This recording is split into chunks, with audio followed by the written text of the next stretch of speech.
Expliquons quelques éléments, quelques phénomènes qui peuvent arriver dans les marchés à terme, en fait, dans les marchés financiers, en se basant, en réfléchissant aux positions dans les marchés à terme.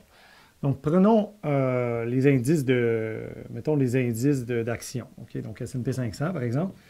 Et là, supposons que le prix, il s'en va comme ça, il a augmenté, puis là, il baisse. OK? Et rendu ici, il y en a beaucoup là, dans ce coin-ci. Dans ce coin-ci, il y en a beaucoup qui se sont dit, ah, ça y est, c'est un gros crash, donc je prends une position baissière. C'est-à-dire que je prends une position courte. Je vais pardonner mon anglicisme, là, mais donc je vais écrire short. OK? Donc, je vais prendre une position courte parce que j'anticipe plus de baisse. Donc, ils anticipent là, que le prix va aller là, mettons. OK? Et finalement, ce qui arrive, c'est que peu après ça, le prix se met à augmenter. OK? Le prix se met à augmenter. Et donc, ça a déjà commencé ici, les positions courtes, peut-être les plus brillantes, et ça s'est accumulé tout le long. Et donc, au fur et à mesure que le prix réaugmente, bien, tout ce monde-là, là, ils sont en train de perdre. Eux sont corrects, mais tout ce monde-là sont en train de perdre. Et donc, s'il y a trop de monde qui attendait que ça s'en allait ici, par exemple, et le prix augmente, bien, quand ça va frapper dans ce coin-là, là, plus ou moins, ce n'est pas une science exacte, mais ça va frapper ce que les analystes techniques appellent une zone de résistance, mais dans le fond, ce qui va arriver, c'est qu'il y a plein de gens qui vont en avoir assez, parce que là, ceux qui ont pris une position courte ici, bien, dès que le prix a passé ça, eux, ils gagnent quand ça va par là, mais ils perdent quand ça va par là, n'est-ce pas? Et donc là, ils sont en train, ça fait mal, ça fait mal, ça fait mal, et ils en ont assez. Ils en ont assez. Et donc, ils sortent de leur position courte, ils arrêtent de spéculer à la baisse sur le prix. Et ça s'appelle une structure de short squeeze. Donc, ils sont surpris par la pression haussière des prix. Et le short squeeze va continuer si ça perce à travers ici, par exemple.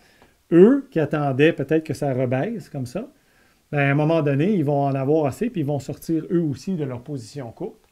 Et la spéculation baissière va arrêter et ça va rajouter de l'élan haussier au prix. C'est pour ça souvent qu'on voit des espèces de vagues comme ça, où ça baisse, là, ça réaugmente beaucoup. Et donc ça, c'est des short squeeze. Lorsqu'il y a beaucoup de positions courtes dans les futures, donc des gens qui anticipent des baisses de prix et qui sont surpris par la hausse de prix. OK? Et de la même façon, lorsqu'il y a des hausses de prix, puis là, tout le monde pense que ça va continuer à la hausse, puis le prix se met à plonger, ils vont être en long squeeze, c'est-à-dire qu'ils anticipent des hausses, puis le prix est en train de baisser, puis ils sont en train d'essuyer des pertes papier là, et des appels de marge la plupart du temps. Et tout ça, ça les force à un moment donné à sortir de leur position, et même des fois, ils ont besoin de remplir leur marge, et ça fait des crises de liquidité des fois dans les marchés parce qu'ils ont besoin de cash pour renflouer leur marge, et donc ils vendent leurs actifs financiers, n'est-ce pas, pour renflouer leur marge en cash. Et ça crée des espèces de goulots d'étranglement en besoin de liquidité. OK? Donc, ça, c'est un exemple de short squeeze. Donc, encore une fois, je répète, un short squeeze, c'est lorsque les opérateurs, les spéculateurs en position courte se font surprendre par la pression haussière de prix finalement. Et donc, eux, ils anticipent une baisse de prix et c'est ça qu'ils voulaient parce qu'ils auraient gagné. Mais finalement, la hausse de prix les surprend et ils sortent de leur position, ce qui enlève de la pression à la baisse sur les prix parce que la spéculation à la baisse fait de la baisse de prix un peu. Et ça ajoute à la pression haussière parce que tu as perdu des shorts. Donc, le marché a été nettoyé de shorts, comme on dit. OK?